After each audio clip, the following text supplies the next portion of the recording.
गजाननं भूतगणादिसेवितं कपित्थजम्बूफलसारभक्षितम् उमासुतं शोकविनाशकारणं नमामि विघ्नेश्वरपादपङ्कजम्। श्रुतिस्मृतिपुराणानाम् आलयं करुणालयं नमामि भगवत्पादशङ्करं लोकशङ्करम्। अपार करुणासिन्धुं ज्ञानदं शान्तरूपिणं श्रीचन्द्रशेखरगुरुं प्रणमामि मुदान्वहम्। देवे देहे च देशे च भक्त्यारोग्यसुखप्रदं बुधपामरसंसेव्यं तं श्रीजयेन्द्रं नमाम्यहम्। नमामः शङ्करान्वाख्यविजयेन्द्रसरस्वतीं श्रीगुरुं शिष्टमार्गानुनेतारं सन्मतिप्रदं श्रीसत्यचन्द्रशेखरेन्द्रसरस्वतीस्वामिने नमः। सर्वमङ्गलमाङ्गल्ये शिवे सर्वार्थसाधिके शरण्ये त्र्यम्बके देवी नारायणि नमोऽस्तुते। జయ నారాయణి నమోస్తుతే. ఆత్మీయ మిత్రులందరికీ కూడా హృదయపూర్వక ధన్యవాదాలు. ఆషాఢ శుద్ధ పౌర్ణిమ నుండి చాతురామ్నాయ పుటంలో అన్నిటా కూడా చాతుర్మాస దీక్షలు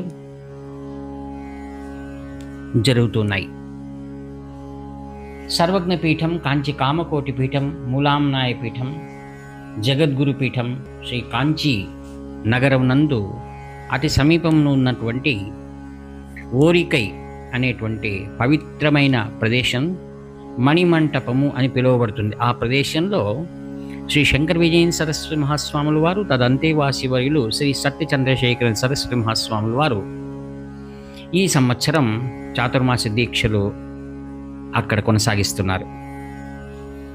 వేల సంఖ్యలో భక్తాదులు తండోపతండాలుగా పవిత్రమైనటువంటి మణిమంటపమునందు నిత్యము జరిగేటువంటి మహాత్రిపుర సుందరి సమేత శ్రీ చంద్రమౌళీశ్వర దివ్య పూజలు మరియు అక్కడ జరిగేటువంటి వేద సభలు మరియు విద్వద్గోష్ఠులు, సాయంకాలం పూట సాంస్కృతికము భక్తో నిండినటువంటి కార్యక్రమాలన్నింటినీ కూడా వీక్షించి తరిస్తున్నారు. ఆత్మీయులారా, మానవ జీవితం చాలా పవిత్రమైనటువంటిది. ఉత్తమమైనటువంటి మానవ జన్మను భగవన్మయం చేసుకోవడం అనేది సార్థకమైన జీవితం. శ్రీమద్ భగవద్గీతలో విభూతి యోగం నందు 9వ శ్లోకంలో భగవానుడు ఇలా తెలియజేస్తున్నారు. మచ్చిత్తా మద్గత ప్రాణా బోధయంతః పరస్పరం కథయంతశ్చ మాం నిత్యం తుష్యంతి చ రమంతి చ.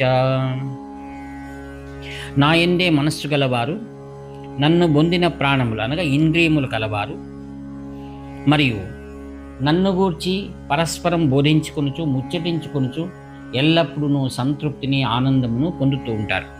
ఎవరు? ఉత్తమమైనటువంటి మానవుడు. భగవద్భక్తి కలవారు తమ జీవితాన్ని ఎలా గడుపుతారనేటువంటిది ఈ శ్లోకంలో చాలా చక్కగా విశదీకరించారు. సామాన్య జనుల యొక్క మనస్సు, చిత్తము, ప్రాణము, ఇంద్రియములు అన్నీ కూడా ప్రాపంచిక విషయములందునే ఎల్లప్పుడూ కూడా తిరుగుతుంటాయి. భగవంతుని మహిమని గురి తెలిసినటువంటి వారు తమ అంతఃకరణములన్నింటినీ పరమాత్మేందే సంలగ్నం చేస్తారనమాట. ఏ లక్ష్యాన్నైనా పొందవాలంటే మనస్సు తదేక నిష్టతో ఉండాలి. అది ప్రాపంచికం కానివ్వండి, దైవ లక్ష్యం కానివ్వండి.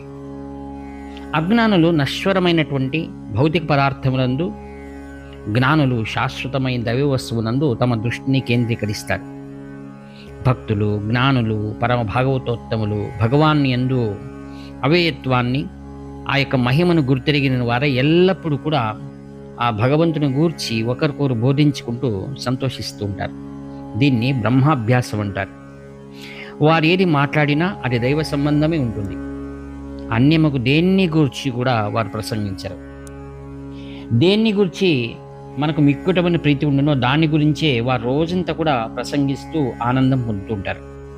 అయితే సామాన్యులు క్షుద్రములైన ప్రాపంచిక వస్తువులందు ఎక్కువ ప్రీతి ఉండి వారు నోరు తెరిస్తే చాలు తత్సంబంధమైన వాక్యములు ప్రసంగములే వస్తుంటాయి. కానీ సజ్జనుల యొక్క ప్రవర్తన అటు ఉండదు.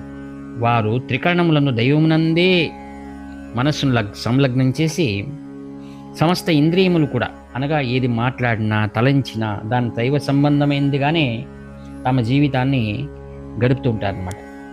పండిన పండు ఎక్కడ కొరికినా కూడా తీపిగానే ఉంటుంది. కుసుమము తన చుట్టూ పరిమళాన్ని వెదజల్లినట్లు వారి ఉపాధి నుండి ఎల్లడల కూడా దైవగంధమే నిర్గతమవుతుంటుంది. ఇది అందరికీ సాధ్యమా?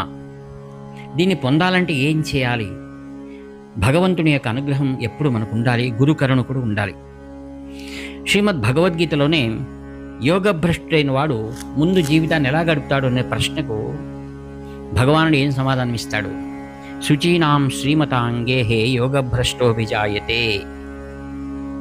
వాడు శుచి అయిన శ్రీమంతుల ఇండ్లలో జన్మిస్తాడు. తదనంతరం పూర్వస్మృతులు అతన్ని కలిగి మరలా భగవంతుని పైన తన జీవితాన్ని అర్పించుకుంటాడనమాట. దానికి తగిన ఉదాహరణను మీతో నేను పంచుకోవడానికి ఇష్టపడుతున్నాను అనమాట. ఆత్మీయులా, నేను ప్రత్యక్షంగా దర్శించినటువంటి విషయం కర్ణాటకలో చిక్కమంగళూరు జిల్లాలో శివానంద ఆశ్రమం అనేటువంటి ఉంది. దాన్ని శ్రీ స్వామి శంకరానంద విశ్వస్త సంస్థ ట్రస్ట్ వాళ్ళు దాన్ని నడిపిస్తున్నారు అన్నమాట. దీని పరమోద్దేశం ఏంటంటే వేదాంత గ్రంథాలన్నింటినీ కూడా వాళ్ళు ప్రకటిస్తుంటారు. మరియు ప్రతి సంవత్సరం కూడా శ్రీమద్ భగవద్గీత గురించి అనేకమైనటువంటి సభలు మరియు పోటీలు ఏర్పాటు చేస్తుంటారు.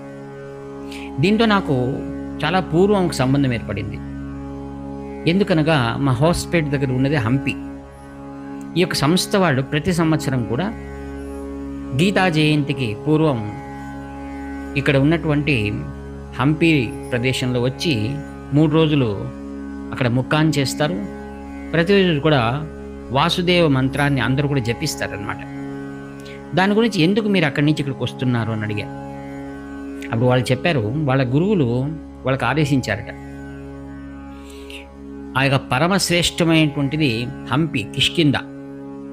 సాక్షాత్ శ్రీమాన్ రామచంద్ర ప్రభు తన సహోదరు లక్ష్మణుతో పాటు ఇక్కడే వచ్చారు. సుగ్రీవ మైత్రి జరిగింది.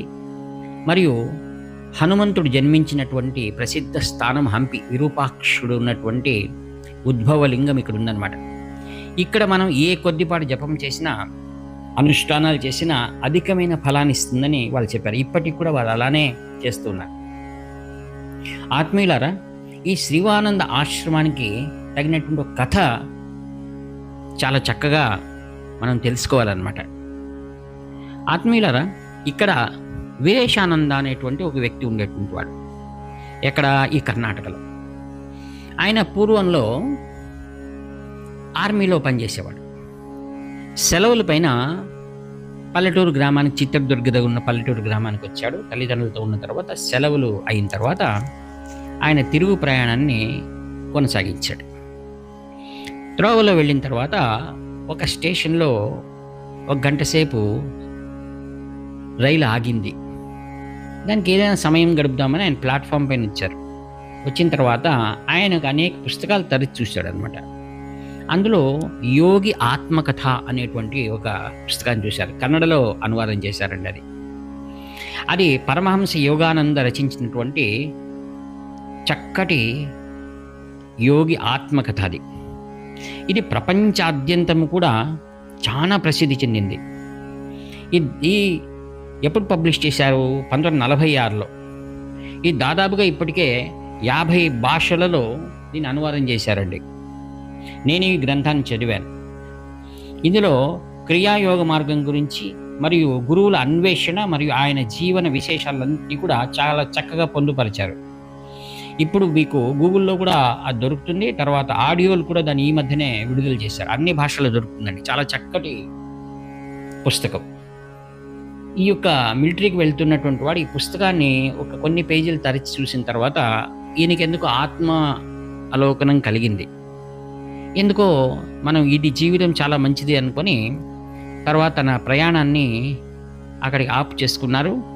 తర్వాత తాను మిలిటరీకి రాజీనామా చేశారు. ఉద్యోగానికి రాజీనామా చేసి పల్లెకి వచ్చారు. కొన్ని రోజుల పాటు ఇంట్లోనే ఉన్నారు. తనకి ఎందుకు ఈ గ్రంథంపై ఇంతటి మక్కువ కలిగింది అనే ఆలోచనలో ఉండగా వాళ్ళ తల్లితో ప్రస్తావించాడు. వాళ్ళ తల్లి సంతోషించి తిరిగి వచ్చేసావు కారణం అంటే అప్పుడు చెప్పాడు. అప్పుడు ఆమె తమ పూర్వ స్మృతిని జ్ఞాపకం చేసుకుంది. ఏంటది?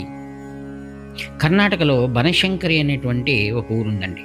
ఇది కంచె కామకోటి పీఠాధిపతులు పరమాచార్య స్వాముల వారి పూర్వాశ్రమ కులదేవత. ఈమె చాలా ప్రసిద్ధైన శక్తి క్షేత్రం. దేవి పురాణంలో కూడా చాలా చక్కగా వివరించారు. కాంచి పరమాచార్య స్వాముల వారు కూడా బనశంకరి క్షేత్రానికి నేను చెప్పినట్టు 1984లో వచ్చారు ఆయన. ఈ ప్రదేశాలన్నీ కూడా ఆయన తిరిగారు. 1978 టు 84 వరకు ఈ దక్షిణాది పర్యటన చేసినప్పుడు ఆయన బనశంకరి క్షేత్రంలో కొద్ది రోజులు ఉన్నారు ఆయన. ఈ క్షేత్రాన్ని కూడా నేను వెళ్ళి వచ్చాను. వీరు అక్కడ ఆ క్షేత్రంలో బనశంకరి క్షేత్రంలో జాతరలు జరుగుతాయి, మహోత్సవాలు. ఇక్కడ ఎట్లా అంటే కర్ణాటకలో జాతరలు జరిగి దాదాపుగా 1 నెల 2 నెలలు జరుగుతాయండి. అప్పుడు దూర ప్రాంతాల నుంచి వేలాది సంఖ్యలో భక్తులు వస్తారు. అక్కడ అనేకమైనటువంటి ప్రదర్శనలు ఉంటాయి, వస్తువులు అమ్ముతారు. ఎంతటి అంటే రైతులకు కావలసినటువంటి బండ్లు, చక్రాలు, ఎద్దులు, పనిముట్లు ఒక్కటేంటంటే చాలా గొప్పదైన ఉంటుంది. దాదాపు 3 నెలల పాటు ఉంటుంది. అక్కడ అనేకమైనటువంటి పుస్తకాలు ఏవి కావాలని దొరుకుతాయి. సామాన్యంగా మనకి సంప్రదాయం ఆలోచన ఏముంటుందంటే ఎవరైనా జాతరకు వెళ్ళిన వారు ఖాళీ చేతులతో ఇంటికి రారు, ఏదో వస్తువు తీసుకొని రావడం. వీళ్ళ తాతగారు ఏం చేశారంటే ఒక పుస్తకాన్ని తీసుకున్నారట. అప్పుడు వాళ్ళ అవ్వ అన్నదట, మనకి ఎందుకు ఇది పుస్తకం, మన ఇంట్లో ఎవరు చదివేవాళ్ళు లేరు అని. సరే అది ఏంటది? రామాయణం పుస్తకం. సరే తీసుకొచ్చారు. సరే వద్దనకూడదు, ఇంట్లో పెట్టుకున్న తర్వాత 2 రోజులు వాళ్ళకి అనిపించింది ఎందుకు పెట్టుకోవాలా, చెదలు పట్టిపోతుంది పుస్తకం అని ఆలోచన చేసి దేవాలయానికి ఇద్దామని ఆ ఊర్లో ఉన్న దేవాలయంలో అర్చకుల స్వామికి ఇచ్చారు. ఆయన అన్నారు, లేదమ్మా మీ ఇంట్లో పెట్టుకోండి, చాలా ఉత్తమమైన గ్రంథం ఇది. ఎవరు చదువుతారు స్వామి అంటే అప్పుడు ఆయన ఒక విశేషం చెప్పారు. ఏంటని? ఏదైనా ఒక వస్తువు మన ఇంట్లో ఉందంటే ఆ వస్తువును పరిచయం చేసుకుని ఆ వస్తువును వాడేటువంటి వారు వారి వంశంలో జన్మిస్తారు అని చెప్పారు. అది నిజమైన ఈ చరిత్రలో. వీరి ఇంట్లో అంతటి విద్యా అనుకూలాలు లేనటువంటి వారి ఇంట్లో వీరి మనవడు వీరేశానంద గారు ఆయనకు కాస్త చదువుకోవడం, ఆధ్యాత్మికమైన కాస్త మనసు మారిందనమాట. ఈ విధంగా మిలిటరీలో చేరి అకస్మాత్తుగా ఈ యొక్క గ్రంథాన్ని చదవడం ద్వారా, యోగి ఆత్మకథాన్ని చదవడం ద్వారా ఏదో ఆయనలో విశేషమైన మార్పు కలిగి అక్కడి నుండి ఎవరినైనా మనం అన్వేషణ చేయాలి గురువును అని అనుకున్నారు ఆయన. అప్పుడేం చేశారు, ఈ శివానంద ఆశ్రమం చిక్కుమగళూరు వచ్చారు ఆయన. అక్కడ వచ్చి అప్పుడున్నటువంటి శంకరానంద స్వామి వారిని అడిగారు, నేను ఈ విధంగా సన్యాసం తీసుకోవాలని ఆధ్యాత్మిక జీవితం చేయాలనుకుంటే, నాయన నీవు యవ్వనంలో ఉన్నావు, ఏదో అవసరంగా ఏదైనా నిర్ణయం తీసుకుంటున్నావేమో, దానికోసం నియమాలు నీకు చెప్తానన్నారు. ఏంటది? 1 సంవత్సరం పాటు ఏమాత్రం డబ్బును ముట్టకుండా తాకకుండా నీవు సంవత్సరం పర్యటన చేసి రమ్మని చెప్పారు. గురువుగారి ఆజ్ఞను తీసుకొని ఆయన 1 సంవత్సరం పాటు అన్ని క్షేత్రాలు, అన్ని ప్రదేశాలు తిరిగి వచ్చేశారు. అంటే చేతిలో భిక్షాటనం చేయడం, ఎక్కడెక్కడ దేవాలయాల్లో ఉండడం, చాలా కఠినంగా ఎవరు ఏమి ఇచ్చినా ఆశించకుండా ఉన్నాడు. ఆ తర్వాత 1 సంవత్సరం వచ్చిన తర్వాత అప్పుడు ఏం చేసి స్వామివారు ఆయన గురువుగారు, మీరు 1 సంవత్సరం పాటు మౌనంగా ఉండాలని చెప్పారు. ఆయన ఒక గదిలోనే ఉండిపోయాడు 1 సంవత్సరం పాటు ఆశ్రమంలోనే.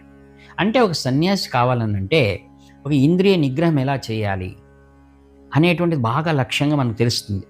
ఆత్మీయులు అక్కడి నుండి ఆయన 1 సంవత్సరం అయిన తర్వాత అప్పుడు గురువులు వారు ఆయనకు దీక్ష ఇచ్చి ఆ యొక్క ఆశ్రమంలోనే ప్రధానంగా పెట్టుకున్నారు అనమాట. ఈయన నేను చూశాను, నేను ఈయన దగ్గర కూడా ఆటోగ్రాఫ్ తీసుకున్నాను. వీటిని ఏ తర్వాత మనం చెప్పుకునేది ఏంటంటే, మన ఇంట్లో ఏదైనా ఉత్తమమైన గ్రంథం ఏదైనా ఉందనుకోండి, మనం సేకరిస్తాం. అది తప్పకుండా మనకేమనిపిస్తుంది అంటే ఏదో ఒక రోజు మన వంశంలో వారు అవతరించి ఎవరెవరు జన్మించి వాటిని మరలా ముందుకు తీసుకువెళ్ళేటువంటిది జరుగుతుంది. అందుకోసం మనకేదైనా భగవంతుని పైన పని లేదా మహాత్ముల పైన కానీ సత్సంగాల విషయం పైన కానీ మనకేదైనా ఒక ఆలోచన వచ్చిందంటే అది పూర్వీకులు మనకు చేసి ఉన్నటువంటి ఉపకారము, వారి కృతజ్ఞత మనం స్మరించాలి. అందుకే ఈ శ్లోకంలో ఆయన చెప్తారు, ఎవరైతే నన్ను పైననే చింతన చేస్తూ ఉంటారు. అందుకే సత్సంగాలు చాలా ముఖ్యమైనటువంటివి.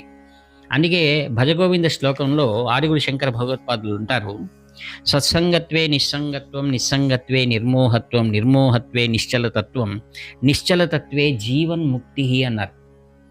అందుకే మనం సత్సంగాలు చేయాలి, రోజు గ్రంథ పఠనం చేయాలి. అలా సన్మార్గం ఉండడం ద్వారా ఏదో ఒక రోజు మనలో ఉన్నటువంటి అంతఃకరణం అనేటువంటి జాగృతి జరుగుతుంది అనమాట. అందుకే 10వ శ్లోకం చెప్తూ ఈ యొక్క ఆఖ్యానానికి ఇక్కడ ముగింపు పలుకుతాను. విభూతి యోగంలో 10వ శ్లోకం, తేషాం సతతయుక్తానాం భజతాం ప్రీతిపూర్వకం దదామి బుద్ధియోగం తం యేన మాముపయాంతి తే. ఎల్లప్పుడూ నా యందే మనస్సు గలవారి ప్రీతితో నన్ను భజించినట్టు వారికి దేనిచే వారు నన్ను పొందగలరు అట్టి జ్ఞానయోగమును అనగా ఆత్మానాత్మ వివేచన శక్తి నేను ప్రసాదిస్తానున్నారు. అందుకే మనిషికి అన్ని యోగముల్లో ముఖ్యమైనది బుద్ధి యోగముని. ఆ బుద్ధి యోగానికి అతి ప్రాముఖ్యమైన శ్రవణం అన నిధిధ్యాసలు. కావున ఆత్మీయులారా, సత్సంగాలు చేసి ఈ యొక్క ఆషాఢ మాసంలో పవిత్రమైన చాతుర్మాస్య సుసందర్భంగా మనం మహాత్ములను దర్శించాలి, యోగులను దర్శించాలి, పుణ్యక్షేత్రాలు దర్శించాలి, అన్నదానం చేయాలి. ఇటు సన్మార్గంలో ఉంటూ మన జీవితాన్ని నిజమైన అర్థం ఏమిటనగా పురుషార్థములు, ధర్మ అర్థ కామ మోక్షముల్లో మోక్ష ప్రాప్తికి మనం నేటిండి ప్రయత్నం చేద్దాం. అటు అనుగ్రహాన్ని మన గురువులు మనకు అందించి నేను ప్రార్థిస్తూ ఈ వాక్పుష్పములన్నింటినీ కూడా ఎంతో వినయంగా నిరహంకారపూర్వకంగా శ్రీ శంకర విజయ సరస్వాములు వారి దివ్యమైన పాదపద్మం సమర్పిస్తూ సెలవు తీసుకుంటాను. ఇట్లా ఆత్మీయ మిత్రుడు నివర్తి నాగభూషణ శర్మ. 7483229249. హర హర శంకర, జై జై శంకర, హర హర శంకర, జై జై శంకర. శంకర జయ జయ శంకర, హర హర శంకర.